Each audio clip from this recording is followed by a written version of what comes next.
కవితకి మరోసారి big shock తగిలింది. ఆమె జ్యుడిషియల్ కస్టడీని ఢిల్లీ రౌస్ అవెన్యూ కోర్టు పొడిగించింది.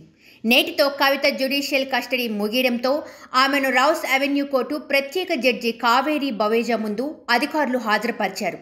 కవిత బయట ఉంటే కేసు దర్యాప్తు ప్రభావితం అవుతుందని, జ్యుడిషియల్ కస్టడీ పొడిగించాలని ఈడీ తరపు లాయర్ కోరారు.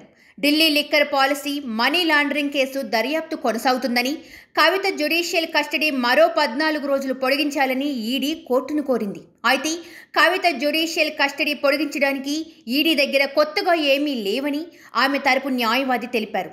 2022 నుంచి కేసు దర్యాప్తు సాగుతుందని, కవిత ప్రభావితం చేసే వ్యక్తి కాదని అన్నారు. కోర్టులో కవిత నేరుగా మాట్లాడేందుకు అనుమతి ఇవ్వాలని ఆమె తరపు న్యాయవాది విజ్ఞప్తి చేశారు. అందుకు జడ్జి నిరాకరించారు. నేరుగా నిందితురాలు మాట్లాడేందుకు హక్కు కలిగి ఉంటారని కవిత తరపు న్యాయవాది చెప్పారు. అయితే కోర్టులో మాట్లాడేందుకు అప్లికేషన్ వేసుకోవాలని జడ్జి సూచించారు. ఇరు వర్గాల వాదనలు విన్న రౌస్ అవెన్యూ కోర్టు కవిత జ్యుడిషియల్ కస్టడీని మరో 14 రోజులు పొడిగిస్తూ తీర్పు వెల్లడించింది.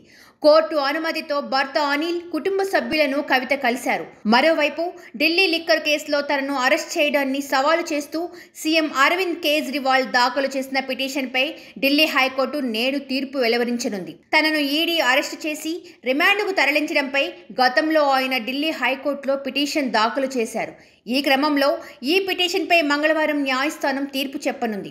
న్యాయమూర్తి జస్టిస్ స్వర్ణకాంత శర్మ ఈ కేసుపై కీలక తీర్పు వెలువరించనున్నారు. దీంతో సర్వత్రా ఉత్కంఠ నెలకొంది. ఢిల్లీ మద్యం విధానం కుంభకోణంలో ఆప్ ఎమ్మెల్యే దుర్గేష్ పాఠక్తో పాటు ముఖ్యమంత్రి అరవింద్ కేజ్రీవాల్, పిఏ విభవ్ కుమార్ను ఈడీ ప్రశ్నించింది.